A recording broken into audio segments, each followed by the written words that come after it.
లోకంలో ఎవరికైనా సరే జన్మతః ఉండేటటువంటి అనుబంధం తల్లిదండ్రులతో ఉంటుంది. ఎందుకంటే శరీరాన్ని ఇచ్చినటువంటి వాళ్ళు జననీ జనకులు.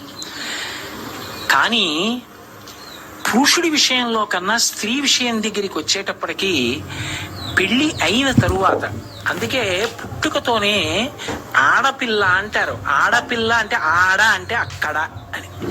ఆడపిల్ల, ఈ పిల్ల ఇక్కడ ఉండదు, అక్కడికి వెళ్ళిపోతుంది. అక్కడ కుటుంబంలో శాశ్వత సభ్యత్వం అమ్మాయిది.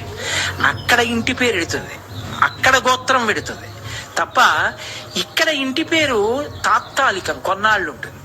ఇక్కడి గోత్రం కొన్నాళ్ళు ఉంటుంది, తర్వాత అక్కడిది మాత్రం శాశ్వతం.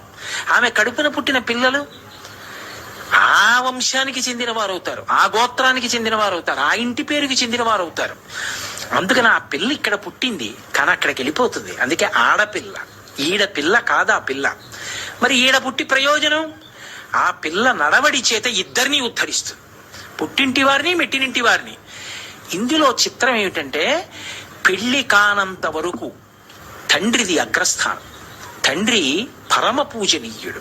పెళ్ళైన తరువాత కూడా తండ్రి పూజనీయుడు, అది నిస్సందేహం. కానీ ఒక్కసారి ఆడదానికి పెళ్ళైపోతే కోడలు వచ్చిన తర్వాత పరవశించిపోయేవాడెవరు అంటేట మామగారట. మామగారు అంత ఆనందపడిపోతాట, నా కోడలు అని. ఎక్కడో పుట్టిన పిల్ల ఎవరింట్లోనో పుట్టింది. ఆ తండ్రి ఎంత ప్రేమతో పెంచుకున్నాడో, ఆ తండ్రికి ఎంత బెంగో ఆ పిల్ల మీద. ఆమె సంతోషంగా ఉండాలి, సంతోషంగా ఉండాలి, సంతోషంగా ఉండాలి, ఎన్ని నమస్కారాలు చేస్తాడో. ఆయన కూతురు ఇంటి పేరు మార్చుకుందా, గోత్రం వదిలిపెట్టేసిందా, తన తల్లిదండ్రులను వదిలేసిందా, తోబుట్టువులను వదిలేసిందా, స్నేహితుల్ని వదిలేసిందా, నా కొడుకుని నమ్ముకుని వాడి చిటికిన వేలు పట్టుకుని నా ఇంటికి వచ్చేసిందా, వాడితోడితే తన జీవితం అంతా అని నమ్మిందా. నా పెద్దరికం దేనికి? ఆ పిల్ల మనసు బాధపడకుండా చూడవలసిన ప్రధాన కర్తవ్యం ఆ ఇంటి పెద్దగా, మామగారిగా నాది. నా ఇంటి కోడలు వచ్చిందనుకోండి, నా కోడలు యోగక్షేమాలు చూడవలసింది నేను. ఆమెకి భర్తగా దైవం కావచ్చు, కానీ వాడు నా మాట వినవలసిన వాడు. వాడు నా కోడలితో ఏ పింకితనం చేసినా, వాడి వలన నా కోడలు మనసు బాధపడ్డా, వాణ్ణి పిలిచి చూపుడు వేలు చూపించి, కోడల కంట నీటి బిందువు పడ్డానికి వీల్లేదు, ఒళ్ళు దగ్గర పెట్టుకో అని చెప్పవలసింది నేను. ఏమ్మా సంతోషంగా ఉన్నారా, ఇద్దరూ కలిసి సంతోషంగా అలా వెళ్ళిరండి అని వాళ్ళిద్దరూ చక్కగా వెడుతూ ఉంటే చిలకా గోరింకల్లా చూసి మామగారు మురిసిపోతాడు. మామగారుట జీవితంలో కోడలి యొక్క సుఖం కోసం అంత పరితపిస్తాడట.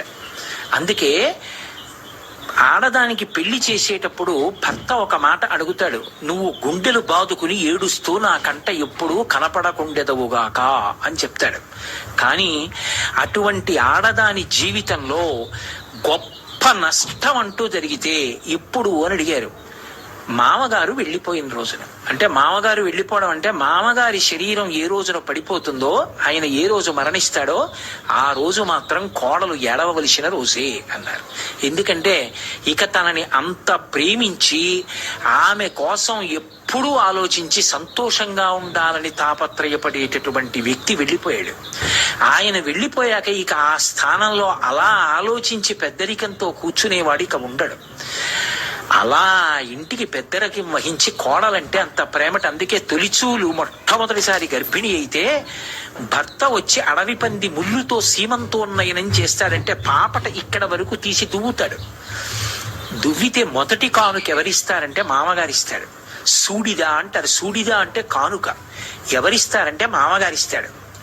కోడలికి ఓ మంచి నగో, కోడలికి తనకున్నటువంటి శక్తిలో మంచి చీరో పసుపు కుంకాలు ఏవో పట్టుకొచ్చి పరమ సంతోషంతో ఇస్తాట. ఎందుకనంటే అమ్మా ఏ ఇంట పుట్టిన పిల్లవు, నాకు మనవణ్ణి ఇస్తున్నావు, నాకు మనవరాళ్ళు ఇస్తున్నావు, అమ్మా తాతనవుతున్నానమ్మా. ఎందుకని అంటే నాకే కొడుకు కూతురు ఉన్నారనుకోండి, కూతురు వైపు మనవలు ఉంటారు, కొడుకు వైపు మనవలు ఉంటారు.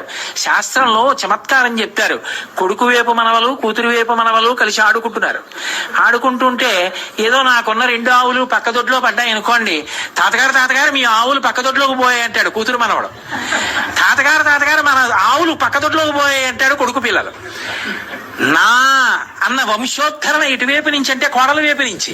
ఎక్కడో పిల్ల ఇక్కడ వంశాన్ని పెంచుతోంది. నా మనవడు, అమ్మయ్యా నా మనవడిని చూసుకున్నాను, నా వంశాన్ని చూసుకున్నాను, నా మనవరాల్ని చూసుకున్నాను. ఆ వయసులో నా పిల్లల ముద్దు ముచ్చట్లు ఎప్పుడో బాల్యంలో మరిచిపోయాక మళ్ళీ ఆ మనవడు నడిచొస్తుంటే వాళ్ళు నన్ను చూసుకుని, మనవరాల్లో నా భార్యను చూసుకుని, నా కొడుకుని చూసుకుని, నా కోడల్ని చూసుకుని, మేనత్త పోలికలని మా అమ్మాయిని చూసుకుని, ఇంతమందిని చూసుకుని మామగారు వృద్ధాప్యంలో మురిసిపోయేటటువంటి సజీవమైన బొమ్మనిచ్చి ఆడించగలిగిన, ఓదార్చగలిగిన ఏకైక వ్యక్తి కోడలొక్కతే. అందుకే కోడలకి సూడిదా అంటే మామగారు ఇస్తాడు కానుక అని. ఆ మామగారు కోడళ్ళ యొక్క అనుబంధం అంత గొప్పది. అందుకే పెళ్ళైపోయిన ఆడపిల్ల దగ్గరికి వెళ్ళి అమ్మా మీరెవరు అని అడిగాను అనుకోండి, తన పేరు చెప్పకూడదు, తన భర్త పేరు చెప్పకూడదు. మొదట ఏం చెప్పాలంటే మామగారి పేరు చెప్పాలి. చెప్పి నేను ఫలానా వారి కోడలనండి అని చెప్పాలి. ఎవరైనా నా దగ్గరికి వచ్చి ఏమండి మీ కోడల్ని అమ్మా నువ్వెవరు అని అడిగితే చాగంటి కోటేశ్వరరావు కోడలని చెప్పిందండి అని అనుకోండి, నేను ఈశ్వరుడికి నమస్కారం చేస్తాను, మంచి కోడల్ని ఇచ్చావు స్వామి అని. ఎందుకని? నా పేరు చెప్పిందని కాదు, ధర్మాన్ని నిలబెట్టింది అని. అందుకే సీతమ్మని సుందరకాండలో అంత కష్టంలో ఉండగా హనుమ వెళ్ళి అమ్మా నువ్వెవరని అడిగాడు. చేస్తా, మంచి కోడల్ని ఇచ్చావు స్వామి అని. ఎందుకని? నా పేరు చెప్పిందని కాదు, ధర్మాన్ని నిలబెట్టింది అని. అందుకే సీతమ్మని సుందరకాండలో అంత కష్టంలో ఉండగా హనుమ వెళ్ళి అమ్మా నువ్వెవరని అడిగాడు. అడిగితే పృథివ్యా రాజసింహానాం ముఖ్యస్య విదితాత్మన స్నుషా దశరథస్యాహం శత్రు సైన్య ప్రతాపిన అంది. చనిపోయిన మామగారైనా తక్కువ చేయలేదు. ఆ మామగారు కోరికలు కోరబట్టే మా ఆయన వచ్చేసాడు ఇన్ని కష్టాలు పడుతున్నాను అనలేదు. ఎంత గౌరవించి మాట్లాడిందంటే స్నుషా దశరథస్యాహం శత్రు సైన్య ప్రతాపిన, శత్రు సైన్యములను చందరవందర చేసినటువంటి పరమశక్తివంతుడు, అంతటి పరాక్రమవంతుడు మా మామగారు. ఆ దశరథ మహారాజు గారి పెద్ద కోడలండి. ధర్మాన్ని నేర్పింది సీతమ్మ. అందుకే మామగారు చనిపోయిన తరువాత ఆఖరికి సంవత్సరీకం కానీ తద్దినం కానీ పెట్టవలసి వస్తే ఆ చనిపోయిన రోజు వస్తే ఆ వచ్చిన రోజున దీపం పెట్టాలి. దీపం పెట్టి తద్దినం పెట్టాలి. తద్దినం పెట్టవలసి వస్తే అధికారి ఎవడు అంటే తనూభవుడు అంటారు, శరీరంలోంచి వచ్చిన కొడుకు. ఆ కొడుకు అక్కడే ఉన్న పితృదేవతలు తీసుకోరు. కోడలు దీపం వెలిగించాలని కోరుకుంటారు. ఆ కోడలు దీపం వెలిగించడానికి ప్రతిబంధకం వచ్చింది అనుకోండి, ఆమె ఏదో కారణం చేతో 3 రోజులు ఇంట్లోకి రాకూడదు అనుకోండి, ఆమె మళ్ళీ శౌచమును పొందే వరకు తద్దినం వాయిదా పడిపోతుంది. పడిపోయి ఆమె దీపం పెట్టాక పితృదేవతలు వచ్చి ఆ జలతర్పణ పుచ్చుకుని నీళ్లు తాగుతారు.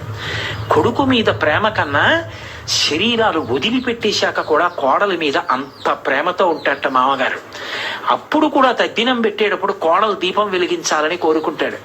ఆ కోడలంటే అత్తమామలు అలా ఉండాలని, కోడలంటే అత్తమామల్ని సేవించాలని శాస్త్రాలు చెప్తున్నాయి. శ్రావణ మాసం వచ్చింది కదూ, వరలక్ష్మీ వ్రతం చేస్తారు. వరలక్ష్మీ వ్రతంలో లక్ష్మీదేవి చారుమతికి దర్శనమిచ్చేందుకు అనుగ్రహించింది. ఒక్కటే మాట చెప్పారు, శ్వశ్రు శ్వశురయోర్ముదా అని చెప్పింది భవిష్యోత్తర పురాణం. ఆమె అత్తమామల్ని సేవించింది. ఈ సేవించడం అంటే మామయ్య గారండి ఈ పలహారం చేయండి, మీకు పడదు, ఇది తినండి, కన్న కూతురు కన్నా కూడా ధైర్యంగా చెప్పింది. మీకు ఒక పెద్ద రహస్యం చెప్పన అనుష్ఠానంలో. ఒకసారి మామగారు దీక్షలో ఉంటే దీక్షితుడై ఉండగా, అది చాలా పెద్ద పెద్ద దీక్షలయ్యి ఉంటే కడుపున పుట్టిన కూతురు కూడా వండకూడదు, కోడలు వండి పెట్టాలి.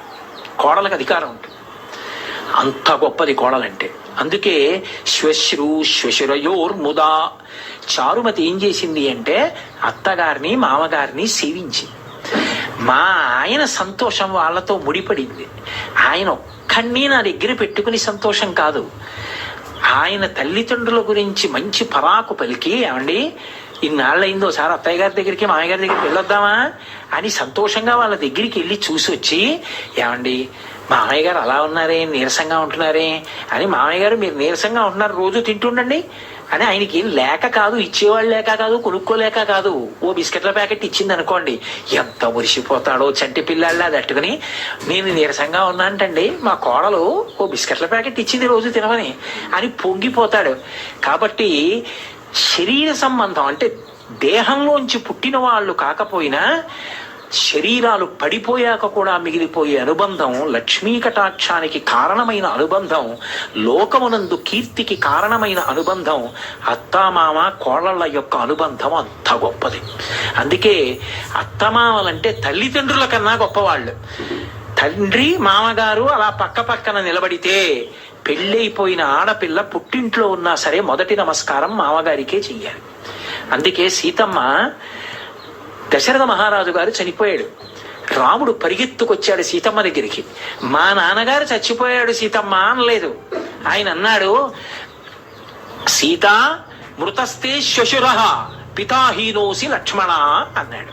సీత మీ మామగారు చచ్చిపోయారు, లక్ష్మణ నీకు నాన్నగారు చచ్చిపోయారు అన్నాడు.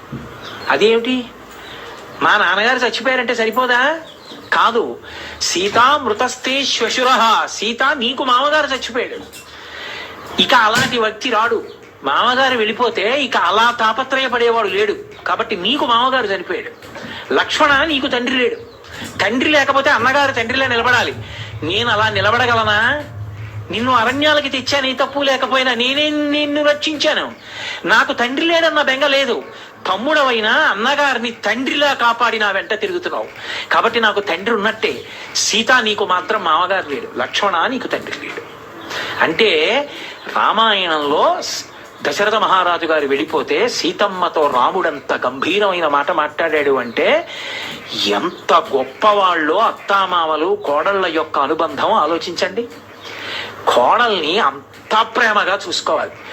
కోడల్ని కూతుర్ని ఇద్దరిని తీసుకుని మామగారు చీరలు కొనిపెట్టడానికి వెళ్ళాడు అనుకోండి, ఇద్దరూ కూడబలుక్కుని ఒకే రకం చీరలు కొనుక్కుని మామగారండి డబ్బు కట్టేయండి అన్నారు అనుకోండి, అది వాళ్ళ హక్కు అనాలి. అంటే కదా మురిపం.